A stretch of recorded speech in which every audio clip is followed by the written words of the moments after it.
Bonjour Henri. Bonjour Emmanuel, vous allez bien? Je vais bien depuis la semaine dernière. Bah, je vais bien, oui. Bon, vous allez à peu près bien. Je vais à peu près bien. Bien. Donc aujourd'hui, on va parler de deux choses. Bon, d'abord, on va dire un mot sur, évidemment, l'affaire de Charlie Hebdo. Parce que quand on écrit des papiers, on n'est pas toujours, on dirait quand on parle non plus, mais enfin, on n'est pas toujours très bien compris quand on veut s'exprimer par écrit, et sans doute qu'on ne doit pas écrire assez bien, hein, c'est assez possible. Hein.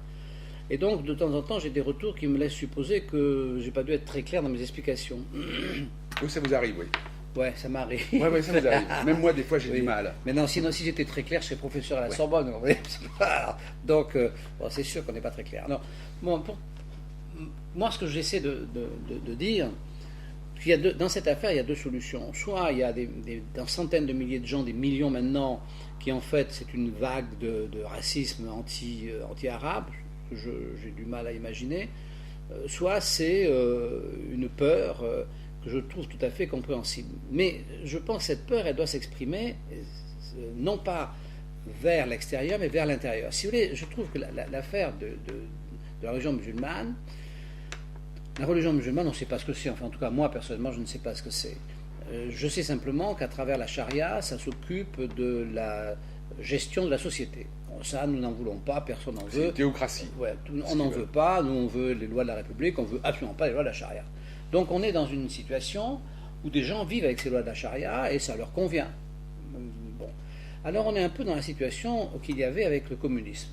Le communisme, c'est une philosophie à laquelle on peut éventuellement adhérer, mais c'était des règles qui avaient été mises en place en URSS et dans lesquelles un certain nombre de gens ne voulaient pas vivre. Nos démocraties n'avaient pas envie de devenir communistes, du moins tel qu'était mis en place le système en Russie.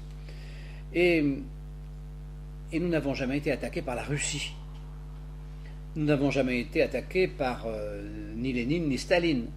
Cependant, à l'intérieur de notre société, nous avons des gens qui ont été très actifs, jusqu'à des assassinats tout à fait équivalents à ce qui s'est passé chez Charlie Hebdo, avec les Brigades Rouges, etc. Nous avons eu la même chose, c'est-à-dire nous avons eu dans notre société des gens en déshérence intellectuelle, parce que frustrés en règle générale, pas contents du système, se voulant porteurs d'un système extérieur, et venant nous expliquer à coups d'armes létales que c'était leur système qu'ils voulaient. Donc là, on a exactement la même situation, c'est-à-dire qu'on n'est pas en train d'être attaqué par les pays arabes, c'est ni la Syrie, enfin personne vient chez nous, ni aucun. Hein. Mais nous avons à l'intérieur de nos frontières des gens qui essaient qui se sont auto-persuadés que finalement c'était les porteurs de cette organisation sociale dont on ne veut pas. Et je trouve que c'est ça que je voudrais expliquer, et je trouve que c'est embêtant qu'on ne fasse pas la différence et qu'on ne comprenne pas qu'après tout, les gens qui veulent vivre sous la charia, bon, ma foi, c'est leur problème, ça les regarde. Nous, on ne veut pas, mais c'est nos enfants à nous qui viennent nous. Exactement comme les Brigades Rouges, c'est des gens qui sont à l'intérieur de nous. Il faut donc se poser la question, comment ils ont pu naître? Et c'est là que moi, ma réponse est de dire, mais ce qui fait naître ces gens, c'est l'injustice. Or, l'injustice qui a engendré les Brigades Rouges, c'était une injustice effectivement générée par peut-être la puissance économique qui s'imposait, mais aujourd'hui c'est plus ça. Donc aujourd'hui, ce qui s'impose, c'est cette espèce de puissance socialiste, ce dogme socialiste qui étouffe et qui étouffe des jeunes parce que des gens qui n'ont pas de sortie et qui essaient de venir nous convaincre, qui se sont convaincus eux-mêmes, parce qu'ils cherchent une excuse pour faire péter la boutique, qui se sont convaincus qu'il fallait qu'ils adhèrent donc à cette charia et à ce système musulman. Voilà ce que j'ai essayé d'expliquer. J'y suis pas très bien arrivé par écrit, je suis pas sûr d'y être très bien arrivé verbalement. C'est compréhensible là. Mais bon, Oui. mais enfin c'est ça que je veux dire, voilà. Bon, on clôt le débat parce que nous, on n'est pas des spécialistes ni de la charia, ni de la religion musulmane. Bon, donc on va revenir à nos chers amours qui sont donc le fisc. Bercy, Percy, oui. qui est le symbole. Oui, qui est la citadelle à prendre. Voilà, comme la Bastille Ouais. était le symbole de la royauté. Oui. Alors là, nous, on n'est pas des terroristes, donc on ne va pas prendre les armes et faire sauter quoi que ce soit, mais on va quand même essayer, par la pensée et puis par le droit, de faire sauter la boutique. Alors je crois que par le droit, on vient d'avoir, on vous en a fait part par écrit, mais on vient d'avoir la découverte de l'œuvre. La révélation. La révélation. On va appeler ça comme Oui, ça. au bout de 20 ans. Ouais, l'œuvre de Christophe Colomb. Ouais. Voilà. Donc le fil à couper le beurre, enfin toutes ces choses Oui. qui nous sont accessibles à notre niveau. Et qui sont extrêmement évidents, mais qu'on ne voit Vous pas. ne voyez pas. Voilà. Ouais. Donc quand on a un contrôle fiscal comme nous avons eu et comme vous êtes des milliers à avoir, on est d'abord dévasté. Et quand on est dévasté, on remue comme n'importe quel animal qu'on prend et puis qu'on va Pris au piège. Voilà, on est pris au piège, on remue, on gigote et puis on ne sait pas trop dans quel sens aller. Et puis à force de gigoter, on a fini l'autre jour par se dire, mais le truc qui ne va pas, c'est qu'en fait, il y a un abus de droit, mais pas un abus de droit, il y a un abus de droit philosophique. Le fisc a des droits qui depuis très longtemps sont périmés ailleurs.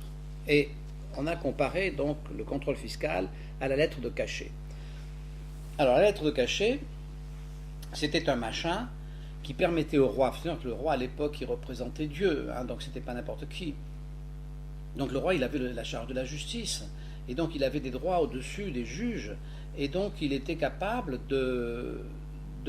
par un simple courrier, de dire monsieur Untel, monsieur l'intendant Fouquet, on vous met en prison. Voilà. Donc, Il délivrait une lettre de cachet. Voilà, il délivrait une lettre de cachet. Donc il analysait sans doute la situation, je suppose, et puis quand il avait analysé la situation, il délivrait une lettre de cachet, puis vous étiez en Bastille. Vous disparaissiez. Vous disparaissiez. Alors, ça a été interdit. C'est-à-dire qu'aujourd'hui, quel que soit le reproche qu'on puisse vous faire... Ça a été interdit avec la Révolution. Oui, ça a été bien d'accord. Ça a été interdit. Ça fait partie... Quand je dis interdit, ça a été aboli, ça fait partie des interdits qui sont profondément ancrés en nous, qui nous ont été inculqués depuis plusieurs siècles, qui fait que plus jamais on ne peut imaginer que quelqu'un soit emprisonné sans avoir été... Sans jugement. Sans avoir été présenté d'abord devant un juge. Hein. Quelquefois sans jugement, mais il faut être présenté devant un juge. Ça peut être le juge d'instruction qui vous emprisonne à titre préventif, mais la justice est passée. Bon. Donc, si vous voulez, aujourd'hui, aucun Français, je dirais même aucun occidental, aucun Européen, aucun occidental, ne peut imaginer qu'une enquête de police finirait directement par une incarcération et une peine prononcée par l'enquêteur de police, par l'inspecteur machin ou le commissaire truche-muche. Bon. Ça, c'est impossible à imaginer. Et le heureusement. Mais on a même du mal à imaginer que ça pourrait exister. Or, le fisc, c'est exactement ce qui se passe. C'est-à-dire que le fisc vient chez vous, fait une enquête économique. Au bout de cette enquête économique, l'agent a une idée, bonne ou mauvaise, peu importe, il a une idée, et il émet une notification, c'est-à-dire qu'il émet une condamnation, parce que cette notification est une condamnation économique, c'est une condamnation, et cette condamnation, c'est lui qui l'émet, et c'est lui ensuite qui la recouvre, à travers son organisation. C'est-à-dire qu'à aucun moment, entre le jour où il arrive chez vous et le jour où vous avez à payer la facture, à aucun moment la justice n'est intervenue. Ça, c'est une lettre de cachet. Et c'est de là que part tout le drame des contrôles fiscaux et tout le drame des gens qui les vivent. Mais c'est quelque chose qui est absolument sidérant quand on en prend conscience. C'est-à-dire qu'on est en plein dans une zone de non-droit qui a été admis, en fin de compte, depuis des décennies, parce que ça existe depuis des décennies, ce truc-là, et qui condamne, c'est-à-dire que le Bercy émet des lettres de cachet par milliers chaque année, alors que le roi, lui, il en faisait grosso modo 60-100 par an. Lui, c'est fait d'une façon complètement industrielle. C'est l'industrialisation de la lettre de cachet. Voilà. Et donc, vous arrivez, c'est-à-dire que votre inspecteur, pouf, il émet une lettre de cachet, et puis, on vous ruine. Voilà, c'est simple, on vous saisit tout, heureusement, on ne va pas encore en prison. Hein, c'est déjà... Non, on ne va pas en prison parce que ça devient pénal, ils sont obligés de passer par la justice.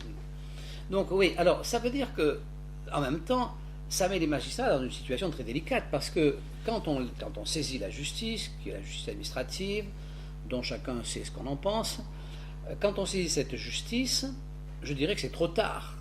C'est-à-dire qu'il n'y a pas une notion de discussion. Si les enquêteurs fiscaux devaient passer devant la justice, ils sauraient qu'ils vont franchir cette étape et au moment où on passe devant la justice, la discussion serait ouverte parce que les magistrats diraient oui ou diraient non, traditionnellement comme ça se passe au pénal. Quand le flic arrête un délinquant, il se pose la question de savoir si son dossier est bon. Si son dossier est bon et si le juge va l'accepter. Voilà. Ce qui n'est pas du tout le cas de l'inspecteur des impôts, puisqu'il n'a pas ce filtre de la justice. Donc il émet son dossier, il n'en a rien à foutre, mais complètement. Et donc le magistrat se retrouve après devant un problème de conscience, un problème de pression, enfin, il se retrouve dans plein de problèmes, c'est-à-dire qu'on lui a filé quelque chose qui est censé être terminé. Donc s'il revient dessus, on n'est plus dans la discussion, on est dans le refus de la sanction. C'est tout à fait différent. Alors que si le magistrat intervenait, admettons que le contrôleur fiscal fait son contrôle, et puis il va déposer le résultat de son contrôle au magistrat en demandant au magistrat d'éditer la sanction ou de confirmer la sanction qu'il a prévue. À ce moment-là, vous êtes là et vous donnez vos arguments au magistrat. Bon, le magistrat est dans une position où il peut juger, oui, mais parce qu'il va avoir les deux arguments. Oui, mais moi j'ai donc eu ce processus, puisque j'ai contesté, j'ai le fisc m'a traîné en correctionnel, on est bien d'accord, correctionnel, et la correctionnelle m'a absous. Bon, mais la lettre de cachet était toujours valable, puisque le fisc ne s'est pas occupé du résultat du jugement de la correctionnelle, et j'ai continué à être sous la lettre de cachet. Absolument. Donc il se fout complètement de la justice normale. Oui, parce que c'est une lettre de cachet. Voilà. Dans votre cas, tout à fait exemplaire, parce que si l'agent du Trésor avait été obligé de passer avant d'éditer sa lettre de cachet, avant d'éditer sa notification, s'il avait passé devant le magistrat, on sait que vous auriez été absous puisque vous y êtes passé, mais vous êtes passé à côté au pénal, et que lui a continué en droit administratif. Donc, si vous voulez, on sait que vous auriez été absous. Donc, psychologiquement, la différence est énorme, et sociologiquement aussi. Donc, si vous voulez, la situation telle qu'elle est, elle est objectivement inacceptable. Nul ne peut défendre aujourd'hui le fonctionnement fiscal, donc c'est pas un abus de droit, c'est pire que tout, c'est un non-droit absolu, et c'est quelque chose contre lequel nous allons nous battre. Alors, on a déjà écrit ça sur un billet, ça n'a pas eu un énorme succès, parce que, si vous voulez, nous on s'attendait à ce qu'il y ait 50 000 personnes, hein, mais bon, on ne va pas faire des défilés, ça, on sent bien que ça ne va pas le faire. Mais on va quand même, maintenant on sait qu'on tient la cause de la situation catastrophique des contrôleurs fiscaux par rapport à l'administration, avec les dégâts colossaux que ça occasionne sur une frange de la population d'entrepreneurs très très conséquente. Donc on va devenir très actif à ce sujet. Alors on va avoir une action collective à partir de notre blog, et maintenant qu'on sait de quoi on est porteur, parce qu'on a enfin trouvé la direction de notre combat, on va évidemment solliciter tous les autres partenaires organisés, entrepreneurs, commerçants, etc. On va participer aux manifestations en gardant notre identité de témoignage fiscal et le sens de notre combat. Mais on va aussi intervenir au niveau judiciaire, parce qu'au niveau du droit, on pense que l'Europe ne peut pas laisser ça comme ça, c'est pas possible. Donc nous avons deux dossiers importants. Le premier dossier, vous le savez, alors pour l'instant je ne peux pas trop en parler encore parce que ce n'est pas encore tout à fait définitif, puisque l'audience de consignation n'a lieu que le mois prochain, mais j'ai mis au tribunal, au pénal, pour déni de justice, la présidente du tribunal administratif de Montpellier. Bon, c'est quelque chose, et donc je pense que cette femme, qui n'est probablement pas quelqu'un de bien, comme tout le monde, c'est pas un malfrat, hein, c'est clair. Hein. Donc cette dame, elle est prise dans ce système. Donc on va, à l'occasion de cette procédure, on va pouvoir expliquer pourquoi elle est prise dans le système, pourquoi elle s'est retrouvée en faute, à mon avis, mais ça le justice décidera, mais ça on va pouvoir aller discuter jusque à la Cour de cassation et jusqu'à l'Europe. C'est un dossier qu'on portera jusqu'à l'Europe. Et nous allons déposer sur nos deux dossiers, sur nos vies, on va déposer deux dossiers auprès de l'agent judiciaire du Trésor à Paris. L'un, le premier va être fait cette semaine et l'autre va suivre après, dans lequel on va expliquer aussi pourquoi nous avons été ruinés et d'où vient l'élément de la ruine, c'est-à-dire de ce dont nous parlons, c'est-à-dire cette fameuse lettre de cachet fiscale. Et là aussi, nous allons pouvoir aller jusqu'en Cour européenne. Nous avons donc 2 procédures. Donc nous avons une stratégie. C'est pour ça on serait content que vous nous rejoigniez et que vous fassiez tourner cette vidéo, que vous en parliez, parce qu'on aura besoin quand même d'être nombreux.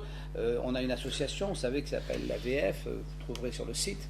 Donc ça serait bien que vous nous rejoigniez, parce que jusqu'à présent, notre combat pouvait paraître un combat d'ordre personnel. C'est vrai que c'était difficile de faire comprendre qu'en fait, notre problème personnel, il est derrière nous, puisque de toute façon, on est ruiné. Mais on se bat parce que, pour que ça n'arrive plus, et on essayait de trouver pourquoi c'était comme ça. Maintenant qu'on a trouvé, on ne va pas lâcher l'os. Donc, mais maintenant, on a vraiment besoin de vous. Hein. Ça, c'est.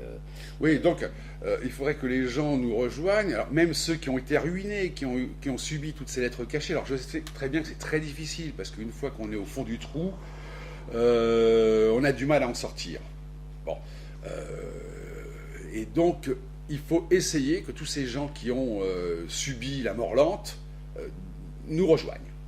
Oui, il faut nous rejoindre. Alors, dans un premier temps, il faudrait qu'on ait suffisamment d'adhérents pour avoir au moins un représentant par région. Et ensuite, on constituera à travers les régions. Alors, vous pouvez nous rejoindre en tant qu'individu, vous pouvez nous rejoindre aussi en tant qu'entité existant déjà. Nous, on est tout à fait preneurs d'associations, de choses comme ça, de contribuables ou autres, mais avec un vecteur très précis, c'est faire modifier la loi pour que soient supprimées les lettres de cachet, et que donc il y ait entre l'enquête, nous ne sommes pas contre l'impôt, soit très clair, hein, entre l'enquête, et nous ne sommes pas pour les tricheurs, hein, nous sommes pour l'impôt, nous sommes pour que personne ne triche. On trouve l'impôt un peu trop élevé, mais ça on n'est pas les seuls. C'est un autre problème. Donc, nous allons œuvrer pour que, entre l'enquête légitime qu'il peut y avoir par le fisc sur la gestion, sur le paiement de l'impôt, et éventuellement des sanctions s'il y avait tricherie, il faut qu'entre les deux, la justice intervienne, et non pas a posteriori. C'est très important. Oui, parce que quand elle intervient a posteriori, normalement, on est déjà ruiné. Mais complètement. Je veux dire, oui, on est ruiné. On vous a tout saisi, donc vous êtes déjà potentiellement ruiné. Tout à fait, vous êtes ruiné.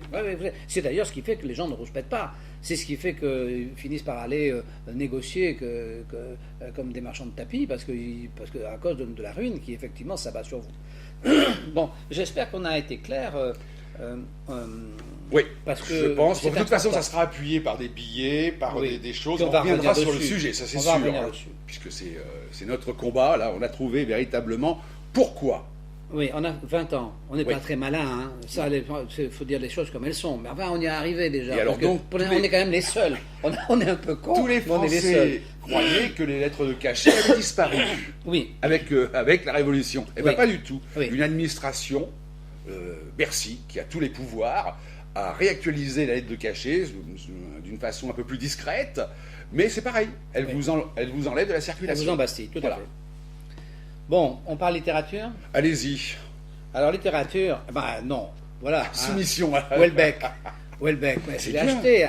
Oui. Il paraît qu'on ne le trouve plus. Mais si. Alors, Welbeck, c'est... Non, mais il faut le lire si vous le trouvez. Alors, c'est assez amusant parce que, bon, moi, j'ai bien aimé. Hein. J'ai bien aimé, mais bon, c'est un peu comme de Villiers. Il y a toutes les 10 pages, il y a une scène hard.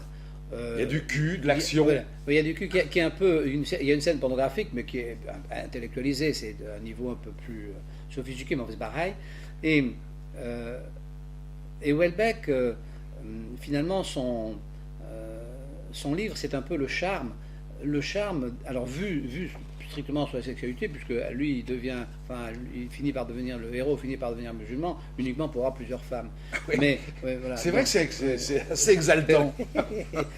Bon, alors, bon, c'est une farce, hein, mais on en revient toujours à ce système de l'attraction intellectuelle de cette religion comme dérivatif aux frustrations de notre propre société. Exactement ce qu'a été à une époque le communisme. Quand vous lisez Picty, dont on parlera plus tard, Picty, dès le départ, dans son gros livre, il dit je suis évidemment suffisamment intelligent, parce qu'il a l'impression qu'il l'est, je pense que c'est vrai, pas comme nous qui sommes de couillons, mais lui là, et je suis suffisamment intelligent, et j'ai été élevé à une époque du mur de Berlin pour savoir qu'en aucun cas je ne peux imaginer une économie communiste.